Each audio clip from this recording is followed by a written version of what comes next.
Jangan lupa untuk subscribe YouTube channel Metro TV News dan nyalakan notifikasinya. Pemirsa, bagaimana sebenarnya duduk perkara dan sejauh mana hasil mediasi antara tokoh masyarakat, Kapolres dan juga Bupati Sampang? Benarkah ada dugaan rekayasa kasus narkoba di lingkungan pesantren sehingga mengakibatkan penyanderaan polisi? Kita akan tanyakan langsung kepada Bupati Sampang, Slamet Junaidi. Pak Idi, selamat sore. Selamat sore, Mbak Alfi. Iya, Pak Idi, sejauh ini kan kita tahu ada proses mediasi yang ditempuh juga. Anda sebagai Bupati, ada Kapolres yang juga menjadi pihak yang menjadi mediator dalam kejadian ini. Hasil mediasinya sejauh ini apa, Pak Idi? Tentunya kami perlu pertegas dulu bahwa kejadian ini adalah ada kesalahpahaman, ya. Ada kesalahpahaman daripada masyarakat di daerah Desa Pantiengan, Kecamatan Lebetal. Jadi berawal dari ada salah satu bandar narkoba, ya, dia menyuruh kurir, namanya Mataho, dia menyuruh kurir anak kecil, ya, yang masih berumur 12 tahun. Nah, setelah melakukan transaksi, di situ ternyata anak yang kecil tadi yang umur 12 tahun itu punya kakak kebetulan nyantren di pondok pesantrennya Ki Abdul Malik tersebut. Nah, akhirnya si kakak ini ikut setelah ada penyerahan barang bukti dan situ ada narkobanya sabu, ditangkap oleh aparat. Setelah itu ditangkap oleh aparat, maka dibawalah ke polsek terdekat. Setelah dibawa ke polsek terdekat bahwa di situ ada ada santri yang ikut dibawa, akhirnya dikembalikanlah ke pesantren, ya, si santri tersebut. Adiknya karena masih di bawah umur dikembalikan juga sama pihak Polres, gitu loh. Tapi memang ketika masih ada anggota polisi di daerah itu, satu orang yang bernama Bayu, maka karena memang banyak masa di sana, dibawalah Mas Bayu ini ke dalam pesantren, diinterogasi. Artinya betul enggak beliau itu adalah anggota Polres, gitu loh. Akhirnya terjadi ketegangan. Ketegangan itu karena memang pertama ada salah paham tadi saya katakan, ya. Mas Bayu akhirnya bukan disandra, diamankan, dikasih makan, suruh sholat dan segala macam. Ya. Tidak ada penyanderaan di sana. Akhirnya karena waktu itu saya jam 12 malam kebetulan Kapolres lagi bersama kami memikir bagaimana tentang melakukan monitoring pandemi, ya, COVID di Kabupaten Sampang. Nah, kami diberitahu Kapolres bahwa ada salah satu anggota, ya, ada di dalam pondok pesantren itu. Akhirnya karena mediasi menurut Kapolres, mediasi yang melakukan mediasi itu adalah Wakapolres dan Kasat Intel tidak ketemu dan tidak ada titik temu, maka kami datanglah bersama Pak Kapolres ke lokasi. Kami memberi pemahaman kepada pengasuh pondok pesantren, ya, Ki Abdul Malik berikut berapa kiai di sana. Alhamdulillah akhirnya ada titik temu. Nah, jam 2 pagi kami membubarkan massa waktu itu. Membubarkan massa bahwa masalah ini sudah selesai. Ya. Alhamdulillah waktu itu anggota tadi serahkan ke kami. Ya, yang bernama Mas Bayu ini serahkan ke kami, ke Kapolres. Akhirnya Mas Bayu ini dibawa Kapolres. Ya, jadi masalah ini sebenarnya sudah selesai. Ya. Tapi memang di desa sana itu ada, ada Pak Idi, kontestasi, ya, siap. Baik, sebelum kita melangkah lebih jauh mengenai penjelasan yang mau ada kontestasi, saya mau mengkonfirmasi dari penjelasan Anda bahwa ada kesalahpahaman soal dugaan penyanderaan polisi. Tetapi dugaan rekayasa kasus narkoba itu bisa terbukti karena tadi Anda menjelaskan ada bandar yang menyuruh kurir berusia 12 tahun yang memiliki kakak menjadi santri di pondok pesantren itu. Berarti soal kasus narkobanya sudah terbukti, kesalahpahamannya hanya soal penyanderaan atau tidak, karena ternyata tidak didapati ada penyanderaan karena Bayu yang Anda katakan tadi ternyata tidak disandera tapi justru dicoba diamankan dari amukan massa. Seperti itu penjelasannya, Pak Idi? Betul. Jadi Mas Bayu ini diamankan karena memang massa di luar itu ada sekurang lebih 2.000 orang. sama Kiai Abdul Malik diamankan. Ya. Gitu loh. Waktu Baik. datang ke sana kami masih banyak massa. Jadi waktu itu kami tanggung jawab kepada massa, kami yang bertanggung jawab tentang Mas Bayu ini.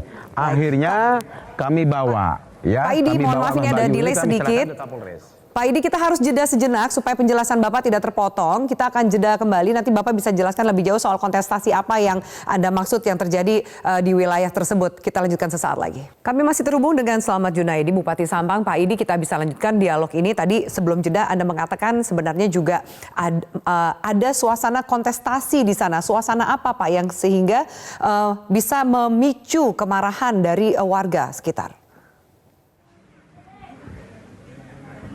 Tentunya ini ada kontestasi ya, ada konflik internal sebenarnya di desa Panciengan ini, ya. Ada sebentar lagi di 2021 itu akan diadakan pilkades. Ini sebenarnya konflik pilkades, ya. Ada kepentingan-kepentingan di desa itu. Tapi kalau di situ dikatakan bahwa itu ada rekayasa, kalau saya melihat tidak ada, karena memang ada barang buktinya, ya. Ada barang bukti yang ditunjukkan yang dibawa oleh anak kecil tadi. Itu Mbak. Saya akan kembali mengenai dugaan narkoba. Tadi Anda menceritakan bahwa memang barang sabu itu dibawa oleh sang adik yang kakaknya menjadi santri di pesantren tersebut. Tapi tidak berkaitan. Apakah sabu yang dibawa itu masuk ke dalam pesantren, diantarkan, diterima oleh pihak pesantren atau orang di luar pesantren ini? Oh tidak, jadi ada bandar namanya Bataho, dia punya istri di Larlar, Desa Larlar, Kecamatan Banyu Ates. Nah, istrinya ini Bataho ini menyuruh anak kecil itu, ya, anak kecil yang umur 12 tahun, disuruh ngantarkan barang ya ke seseorang yang memang dia punya niat membeli ya. Nah, karena anak kecil itu melewati pesantren dan pesantren itu di situ ada kakaknya, ya. Kakaknya anak kecil itu menjadi santri di salah satu pesantren tersebut, ikutlah si santri ini untuk mengantarkan barang ini. Setelah diserahkan, dilakukan penangkapan oleh pihak kepolisian. Nah, dibawalah antara santrinya ya, bukan dua ya, satu santri dan anak kecil ini dibawa ke Polsek Orbetal. Ternyata ini adalah santri dan tidak tahu bahwa yang diantar barang itu berupa sabu. Jadi gitu santri dan adik ini hanya diperalat oleh bandar tersebut. Polres. Diperalat oleh bandar yang bernama Mataho ini sebenarnya, gitu loh.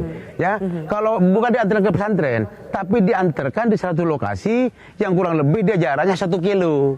Nah, setelah anak dua orang dibawa ke Polsek Orbetal, maka ada isu di belakang bahwa ada santri ditangkap atau kiai ditangkap. Karena ini rekayasa. Sebenarnya tidak ada rekayasa karena ada barang buktinya, gitu loh. Itu yang saya katakan tadi bahwa itu ada miss, gitu loh.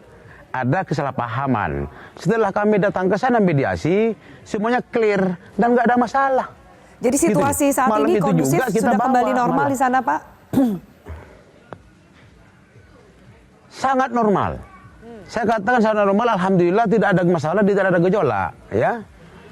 Aman, ya. Gitu Mbak. Pak Idi, lalu pengejaran terhadap bandar narkoba yang akhirnya memperalat sang anak ini seperti apa? Apa keterangan lebih jauh dari pihak kepolisian? Tentunya itu kewenangan Kapolres ya. Karena waktu itu malam itu kita koordinasi dengan Kapolres bagaimana penanganan COVID di Kabupaten Sampang. Karena waktu itu Kapolres memang baru 2 hari dilantik.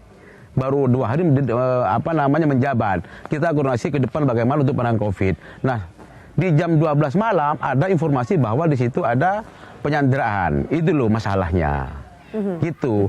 Tapi kalau menurut informasi dari Kapolres, tetap pihak Polres akan melakukan pengejaran kepada bandar narkoba yang bernama Muhammad Taho itu.